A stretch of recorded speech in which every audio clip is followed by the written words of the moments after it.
નમસ્કાર વિદ્યાર્થી મિત્રો, અત્યાર સુધી આપણે પ્રકરણ નંબર 1ની અંદર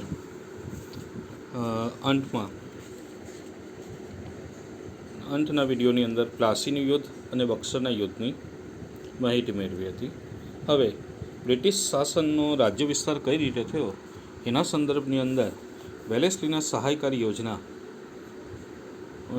સમજ મેળવવાની રહેશે કે વેલેસ્લી એ ખૂબ ચતુરાઈપૂર્વક સહાયકારી યોજના દાખલ કરી કે જેના કારણસર ભારતનો એટલે કે હિન્દુસ્તાનનો મોટા ભાગનો પ્રદેશ બ્રિટિશ સામ્રાજ્યવાદી નીતિ હેઠળ હડપ થઈ ગયો.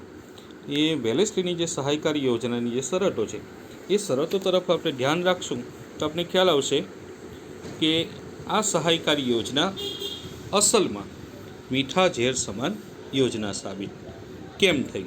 તેનું પ્રથમ કારણ હતું કે સહાયકારી યોજનાની પ્રથમ શરત એવી હતી કે સહાયકારી યોજનાની અંદર જોડાનાર કોઈ પણ રાજ્યના રક્ષણની જવાબદારી એ બ્રિટિશ લશ્કરની રહેશે. સહાયકારી યોજનાની અંદર જે રાજ્ય જોડાશે એ રાજ્યના લશ્કરની એની સુરક્ષાની જવાબદારી બ્રિટિશ લશ્કરની રહેશે.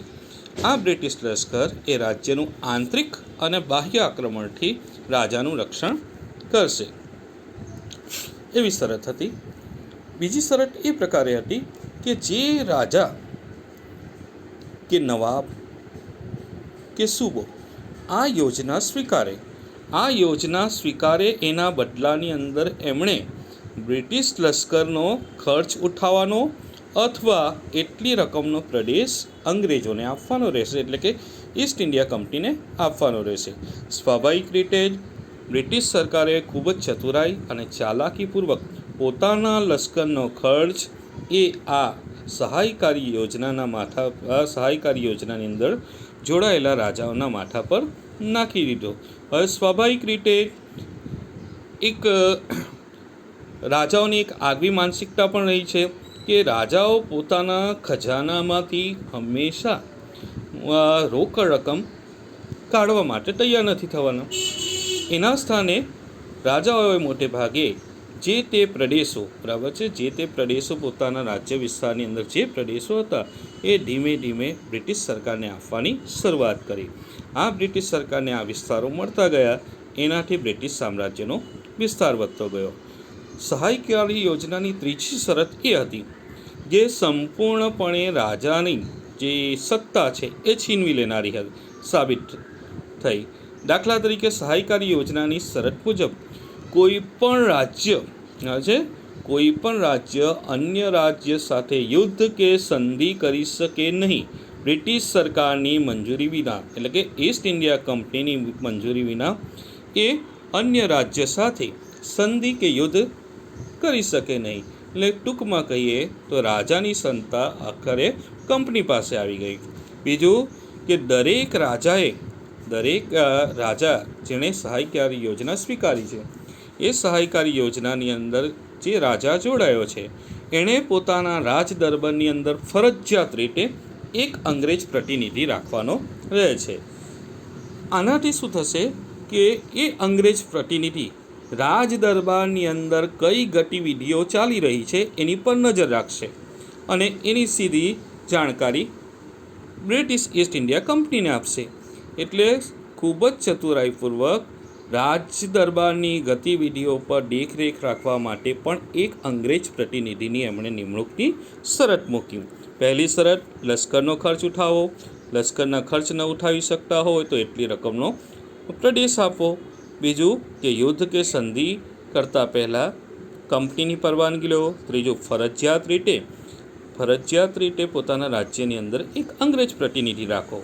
અને અંતિમ શરત એ હતી કે સહાયકારી યોજનાની અંદર જોડાનાર કોઈ પણ રાજ્ય એ બ્રિટિશ સરકારની એટલે કે ઈસ્ટ ઇન્ડિયા કંપનીની પરમિશન મેળવ્યા વિના અન્ય કોઈ પણ વિદેશીને નોકરીએ રાખી શકે નહીં. એટલે કે આ રીતે બ્રિટિશ સરકારે ફિરંગીઓને અને ડચ પ્રજાને ડેનમાર્કની જે ડચ હોલેન્ડની ડચ છે અને ડેનમાર્કની ડેનિશ પ્રજા છે એને અલગ કરી નાખી અને પોતાનું રાજ્ય વિસ્તાર સલામત રહે એ રીતે પોતાના અધિકારોની સલામતી માટે એટલે એમણે આ રીતે નિર્ણય જાહેર કર્યો. ફરી પાછી યોજનાની શરતો જોઈએ તો પહેલી સહાયકારી યોજનાની પ્રથમ શરત એ હતી કે કોઈ પણ કંપનીએ જે રાજા જોડાયો છે એના રાજ્યના રક્ષણની જવાબદારી બ્રિટિશ લશ્કરની રહેશે. એના બદલાની અંદર જે તે રાજાએ બ્રિટિશ લશ્કરનો ખર્ચ ઉપાડવા પડશે અથવા એટલી ઉપજનો રકમ મળી શકે એટલો પ્રદેશ આપવાનો રહેશે. ત્રીજી શરત એવી હતી કે રાજા અન્ય કોઈ પણ રાજ્ય સાથે યુદ્ધ કે સંધિ કરતાં પહેલાં એણે બ્રિટિશ સરકારની એટલે કે ઈસ્ટ ઇન્ડિયા કંપનીની પરમિશન લેવાની રહેશે. ચોથી શરત એ હતી કે દરેક રાજ્યની અંદર એક અંગ્રેજ પ્રતિનિધિને નોકરીએ રાખવો અથવા કાયમ માટે નિમણૂક આપવી અને અંતિમ બ્રિટિશ એટલે કે અંગ્રેજ સિવાય અન્ય કોઈ પણ વિદેશી વ્યક્તિને નોકરીએ રાખવો નહીં. તો આ પ્રમાણે બ્રિટિશ જે લોર્ડ વેલેસ્લીએ સહાયકારી યોજના દાખલ કરી એ હેઠળ મોટે ભાગે શરૂઆતની અંદર સીધી સાદી લાગનારી આ યોજના હેઠળ ધીમે ધીમે ઘણા પ્રદેશો ગુમાવવા પડ્યા. દાખલા તરીકે જોઈએ કે આ યોજનાનો સૌપ્રથમ સ્વીકાર કોણે કર્યો અથવા શાસકો કોણે થયા. તો આ યોજનાનો સૌપ્રથમ સ્વીકાર નિઝામે કર્યો. ત્યાર પછી મૈસૂર, અવધ, ગાયકવાડ, સિંધિયા, ભોસલે અને હોલકર આ જે રાજાઓ હતા એ પ્રદેશો એ સહાયકારી યોજનાનો સ્વીકાર કર્યો. સહાયકારી યોજનાનો સ્વીકાર થતાં ધીરે ધીરે આ પ્રદેશોના શાસકોની સત્તા બ્રિટિશ સરકાર હેઠળ આવવા લાગી. દાખલા તરીકે આપણે જોઈશું કે આ યોજના કેમ મીઠા ઝેર સમાન સાબિત થઈ. તો આ યોજનાનો અમલ કરવાથી વેલેસ્લીએ ઘણા પ્રદેશો ઈસ્ટ ઇન્ડિયા કંપની સાથે જોડી લીધા. દાખલા તરીકે જોઈએ ગવર્નર જનરલ વેલેસ્લીએ ટીપુ સુલતાન જે છે સહાયકારી યોજના સ્વીકારવા માટે જણાવ્યું, પણ ટીપુ સુલતાને સહાયકારી યોજના સ્વીકારવાનો ઇનકાર કર્યો. તો આ ઇનકાર થતાં અંગ્રેજોએ નિઝામનો સાથ મેળવીને મૈસૂર પર આક્રમણ કર્યું 1799. એટલે એ થયો ચોથો મૈસૂર વિગ્રહ. એ ચોથા મૈસૂર વિગ્રહની અંદર ટીપુ સુલતાનની હત્યા થઈ, હાર થઈ, એની હત્યા કરવામાં આવી અને ધીમે ધીમે ટીપુ સુલતાનનો જે મૈસૂરનો પ્રદેશ છે એ આખો કબજે કરી લેવામાં આવ્યો. એટલે જે શક્તિશાળી જે સમર્થ હતો બ્રિટિશ સરકારને પરાજય આપી શકે એવો શક્તિશાળી જે શાસક હતો ટીપુ સુલતાન એને પણ ષડયંત્ર દ્વારા બરાબર છે એ પ્રદેશને કબજે મેળવવા માટે પ્રયત્ન કર્યો અને એમને સફળતા પણ મળી. ત્યાર પછી આગળ જોઈશું કે વેલેસ્લી બાદ ગવર્નર જનરલ તરીકે હેસ્ટિંગ્સ આવે છે. એ હેસ્ટિંગ્સે નેપાળ સાથે યુદ્ધ કર્યું અને ગુરખાઓને લશ્કરમાં લઈ લીધા. અને ગુરખાઓને લશ્કરમાં લીધા પછી એમણે પિંડારાઓ સાથે યુદ્ધ કર્યું અને એમના પ્રદેશ પર કબજો કર્યો. અને ત્રીજો મરાઠા વિગ્રહ જે થયો એ અંતે તમામ મરાઠી સત્તાનો પરાજય સમાન સાબિત થયો. ત્રીજા મરાઠા વિગ્રહ પછી કંપની સર્વોપરી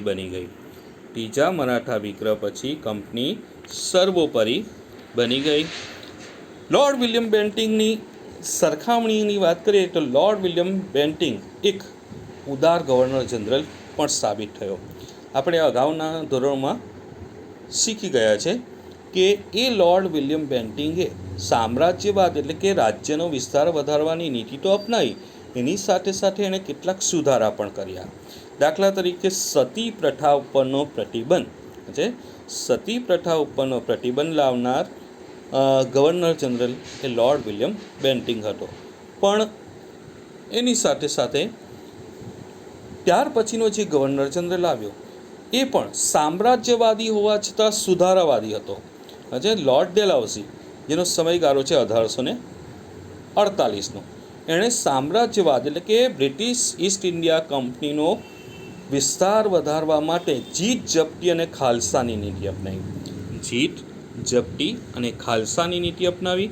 અને એણે આ નીતિ દ્વારા ઘણા પ્રદેશો બ્રિટિશ સામ્રાજ્યમાં હતા, એટલે ઈસ્ટ ઇન્ડિયા કંપનીના શાસન હેઠળ જોડી દીધા. દાખલા તરીકે યુદ્ધ દ્વારા એણે કયા પ્રદેશો કબજે કર્યા?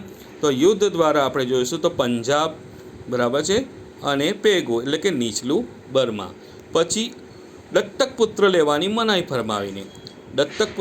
મનાઈ ફરમાવીને અથવા અપુત્ર અવસાન પામતા રાજાઓને ખાલસા કરીને. દાખલા તરીકે સતારા છે, જેતપુર છે, સંબલપુર છે, ઉદયપુર છે, ઝાંસી છે, બરાજ છે, નાગપુર છે. આ બધા પ્રદેશો જે છે જેના રાજાઓ સંતાન વિનાના હતા, તો એ સંતાન વિનાના રાજાઓ હવે અન્ય કોઈ પણ રાજ પરિવારના પુત્રને દત્તક નહીં લઈ શકશે. એટલે આ નીતિ દ્વારા એ પ્રદેશો એમણે કબજે કર્યા. ત્યાર પછી ગેરવહીવટના બહાના હેઠળ, કે રાજા બરાબર શાસન સંભાળી શકતા નથી, એવા બહાના હેઠળ એમણે અવધ કબજે કર્યું. પછી કરજની ઉઘરાણી તરે ખાલસા નીતિ અને નિઝામનો વરાટ પ્રાંત એમણે મેળવ્યો. અને નામ માત્રની સત્તાનો અંત લાવીને એણે કર્ણાટક અને તાંજોરની સત્તા કબજે કરી લીધી. એટલે આ રીતે મોટા ભાગનો પ્રદેશ લોર્ડ ડેલહાઉસીની ખાલસા નીતિ હેઠળ જપ્ત થતો ગયો. આપણે અગાઉ જાણીએ છીએ કે સહાયકારી યોજનાની એક શરત હતી કે સહાયકારી યોજનાને જોડાયેલા રાજાએ એટલી ઉપજનો પ્રદેશ આપવાનો રહેશે અથવા લશ્કરનો ખર્ચ ઉઠાવવાનો રહેશે. તો મોટા ભાગે રાજાઓ જે છે એ ઉપજનો પ્રદેશ આપવો પડ્યો, અને જે રકમ ન ચૂકવી શક્યા એ ઉઘરાણી પેટે એ પ્રદેશો કબજે કરવામાં આવે. દાખલા તરીકે આપણે જોઈએ નિઝામનો વરાટ પ્રાંત એ રીતે કબજે કરવામાં આવ્યો છે. લોર્ડ ડેલહાઉસી વિશે કહેવાય છે કે સામ્રાજ્યવાદી તો હતો જ, પણ એની સાથે સાથે સુધારાવાદી હતો. એ સુધારાવાદી હતો કારણ કે એના સમય દરમિયાન કેટલીક જાહેર વ્યવસ્થાઓ ઊભી કરવામાં આવી, જાહેર સુવિધાઓ ઊભી થઈ. દાખલા તરીકે એના સમય દરમિયાન ભારતમાં સૌપ્રથમ 1853ની અંદર બોમ્બેથી થાણા એટલે કે મુંબઈથી થાણા વચ્ચે રેલવે શરૂ થઈ. ત્યાર પછી જોશું કે એના સમય દરમિયાન જ ભારત અને ઇંગ્લેન્ડ વચ્ચે તાર વ્યવહાર શરૂ થયો. જાહેર બાંધકામ ખાતાની સ્થાપના કરવામાં આવી. અંગ્રેજી કેળવણીની વ્યવસ્થાની શરૂઆત થઈ. એના સમય દરમિયાન વિધવાઓને પુનઃ લગ્ન કરવાની છૂટ આપતો કાયદો પસાર થયો, અને બાળ લગ્ન ઉપર પ્રતિબંધ મૂકતા કાયદા એણે પસાર કર્યા. એમ જોવા જઈએ તો એ બ્રિટિશ શાસન હેઠળ આ કેટલીક સામાજિક સુધારાઓ પણ થયા છે, એ વાતનો આપણે સ્વીકાર કરવો રહ્યો. 1757થી લઈ 1857 એટલે કે પ્રથમ બળવો ત્યાં સુધીના 100 વર્ષના સમયગાળા દરમિયાન બ્રિટિશ સામ્રાજ્યનો વિસ્તાર પુષ્કળ માત્રાની અંદર વધ્યો.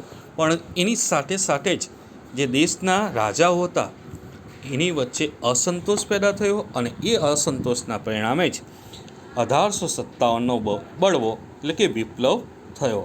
1857ના વિપ્લવને પ્રથમ સ્વતંત્રતા સંગ્રામ તરીકે પણ જોવામાં આવે છે. આટલું ખ્યાલ આવ્યો છે. હવે આપણે આગળ જોઈશું કે બ્રિટિશ ઈસ્ટ ઇન્ડિયા કંપની ભારતમાં આવી, તો એ ભારતમાં આવવાથી બ્રિટિશ શાસન હેઠળ આપણને શું આર્થિક અસર થઈ, ઉદ્યોગ ધંધા વ્યાપાર પર શું અસર થઈ, તો આપણે જાણશું કે બ્રિટિશ શાસન દરમિયાન આપણે જોઈશું તો ભારતના મોટા ભાગના ગૃહ ઉદ્યોગો પડી ભાંગ્યા. આર્થિક દ્રષ્ટિએ સમૃદ્ધ ગણાતો ભારત એ નબળો પડવા લાગ્યો. 100 વર્ષની શાસન દરમિયાન બ્રિટિશ શાસન દરમિયાન એમણે ભારતમાંથી કાચો માલ મેળવ્યો છે. એ કાચો માલ તૈયાર કરીને કાચા માલને ઇંગ્લેન્ડમાં તૈયાર કરાવ્યો, અને એ જ ઇંગ્લેન્ડમાં તૈયાર થયેલો માલ ભારતની અંદર ઊંચી કિંમતે વેચાણ માટે મૂક્યો. એટલે કે ભારતને કાચા માલનું સ્ત્રોત બનાવી દીધું. બંગાળનો જે સુતરાઉ કાપડનો ઉદ્યોગ હતો, કાચો રેશમનો ઉદ્યોગ હતો, ખાંડ ઉદ્યોગ હતો છે, આની સાથે મલબલની નિકાસ કરતું જે 1708થી લઈ 1756 સુધી, બરાબર, એ આખા ઉદ્યોગ ધંધાની ચમક ઝાંખી પડી ગઈ, અને દ્વિમુખી શાસન પદ્ધતિ ભારતની અંદર એટલે ખાસ કરીને બંગાળ પ્રાંતથી શરૂ થઈ. દ્વિમુખી શાસન પદ્ધતિ એટલે એક બાજુ, બરાબર છે, શાસન કરવાની સત્તા છે રાજા પાસે હોય, શાસન કરવાની સત્તા રાજા પાસે હોય અને મહેસૂલ ઉઘરાવવાની સત્તા, બરાબર છે, મહેસૂલ ઉઘરાવવાની સત્તા જો અંગ્રેજો પાસે હોય તો આવી શાસન પદ્ધતિને દ્વિમુખી શાસન પદ્ધતિ કહેવામાં આવે છે. બીજી કંપની શાસનની જે ઈસ્ટ ઇન્ડિયા કંપનીની જે અન્યાયી મહેસૂલ નીતિ હતી એનાથી ખેડૂતો પાયમાલ થઈ ગયા, દેવાદાર થઈ ગયા.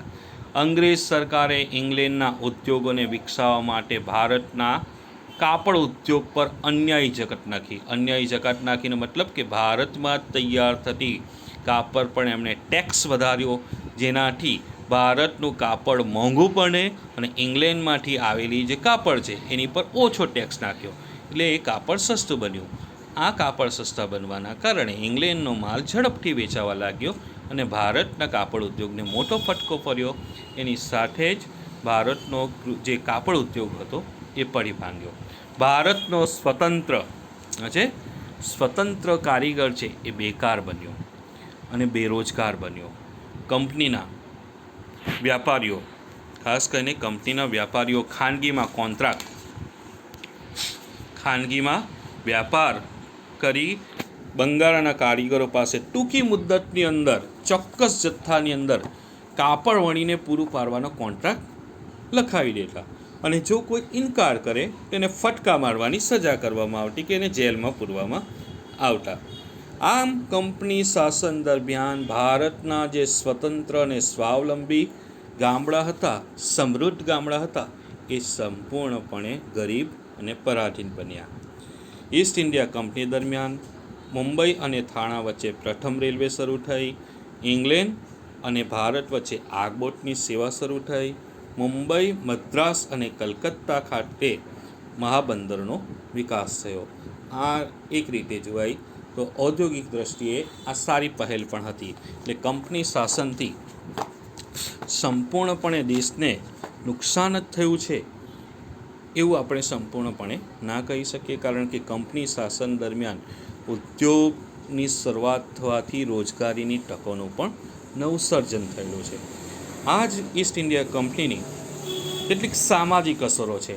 સામાજિક અસરો એ છે કે આ ઈસ્ટ ઇન્ડિયા કંપની એટલે કે બ્રિટિશરો ભારત આવ્યા એનાથી ભારતીય સમાજમાં શું સુધારો થયો, ભારતમાં એવી કયું પરિવર્તન આવ્યું? તો કંપની શાસન દરમિયાન સૌપ્રથમ તો વર્તમાનપત્રની વિકાસ થયો. વર્તમાનપત્ર એટલે આપણે જાણીએ કે ન્યૂઝપેપરો છે, દૈનિક આપણે પત્રો વાંચીએ છીએ, સમાચાર પત્રો, એનો વિકાસ થયો. એટલે લોકોની અંદર, ભારતની પ્રજાની અંદર વિચાર સ્વતંત્રતા, વાણી સ્વતંત્રતાની ભાવના પ્રગટ થઈ. એ દરમિયાન ભારતમાં કહેવાતા કેટલાક કુરિવાજો બંધ થયા. કુરિવાજો જેવા કે સતી પ્રથા, બરાબર છે. સતી પ્રથાનો એક સામાન્ય અર્થ થાય છે જે સ્ત્રીનો પતિ મૃત્યુ પામે ત્યાર પછી એ સ્ત્રીને જીવતી ચિતાની અંદર સળગાવી દેવામાં આવતી હતી.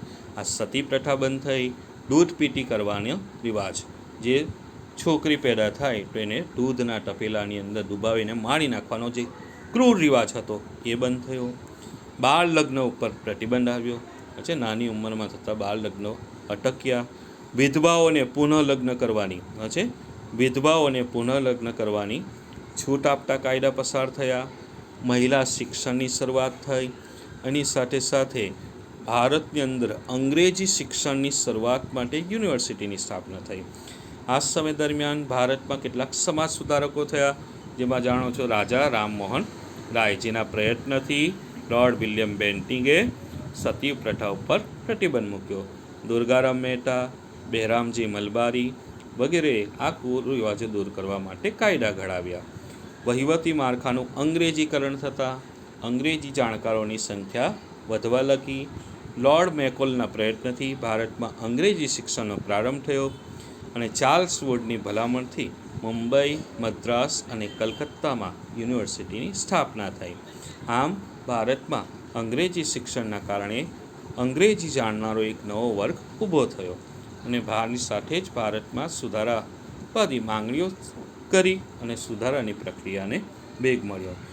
આમ અંતમાં જો કહીએ તો એટલું અવશ્ય કહી શકાય કે ઈસ્ટ ઇન્ડિયા કંપની ભારતની સમૃદ્ધિથી આકર્ષાઈ, વેપારથી આકર્ષાઈ ભારતમાં આવી અને પછી ભારતમાં આવ્યા પછી જ ભારતની અંદર રાજકીય, આર્થિક, સામાજિક, સાંસ્કૃતિક ક્ષેત્રેની સારી અને નરસી, સારી અને ખરાબ અસરો ઊભી થઈ. કંપનીએ ભારતના ભોગે ઇંગ્લેન્ડને જે સમૃદ્ધ કરવાની નીતિ અપનાવી, એનાથી આજે ઇંગ્લેન્ડને તો લાભ થયો જ, પણ એની સાથે સાથે ભારતની જે પાયમાલી થઈ, એની સાથે સાથે બીજી એક વસ્તુ પણ છે કે ભારતની અંદર કેટલાક સંસ્થાગત સુધારા થયા, જેનાથી આપણને લાભ થયો છે એવું કહી શકાય. તો વિદ્યાર્થી મિત્રો, આટલું જ આજના આ પ્રકરણની અંદર. તમને કોઈ પણ પ્રશ્ન ન સમજ પડે અથવા સમજ ન આવે તો વિડીયોને રિવાઇન્ડ કરીને ફરી પાછા જોઈ શકો છો. તેમ છતાં પણ પ્રશ્નને ન સમજ પડે તો તમે વોટ્સઅપની અંદર તમારો પ્રશ્ન રજૂ કરી શકો છો. Thank you. અને બીજું કે તમને જો પાઠ્યપુસ્તક તમે વસાવ્યું જ હશે, પાઠ્યપુસ્તકની સાથે સાથે તમને જે મુદ્દા આપ્યા છે, બરાબર છે, જે પ્રશ્ન આપ્યા છે સ્વાધ્યાયની અંદર, એ સ્વાધ્યાયના પ્રશ્ન તમારે નોટબુકની અંદર ઉતારવાના રહેશે. એવું સમજી લો કે એક અઠવાડિયાની અંદર, બે અઠવાડિયાની અંદર તમારો એક પ્રકરણ પડશે, તો એ પ્રકરણના જે દિવસો છે એ દિવસો દરમિયાન છે તમે તમારા ગૃહ કાર્ય, સ્વાધ્યાય જે છે એ કરી શકો છો. પ્રકરણના કોઈ પણ પ્રશ્ન જો રિપીટ થતા હોય, હા યાદ રાખજો કે જે પ્રશ્ન મોટા પ્રશ્નની અંદર સમાવેશ થઈ જાય છે, તો એવા નાના પ્રશ્ન લખવાની જરૂરત નથી. બરાબર છે? એટલે પ્રકરણ પ્રમાણે જે અભ્યાસ વિષય છે એના જે સ્વાધ્યાયના પ્રશ્ન છે, એ સ્વાધ્યાયના પ્રશ્ન તમારે તમારી નોટબુકમાં ઉતારવાના રહેશે. Thank you. કોઈ પણ પ્રશ્ન હોય તો વોટ્સઅપ પર રજૂ કરી શકો છો. આભાર.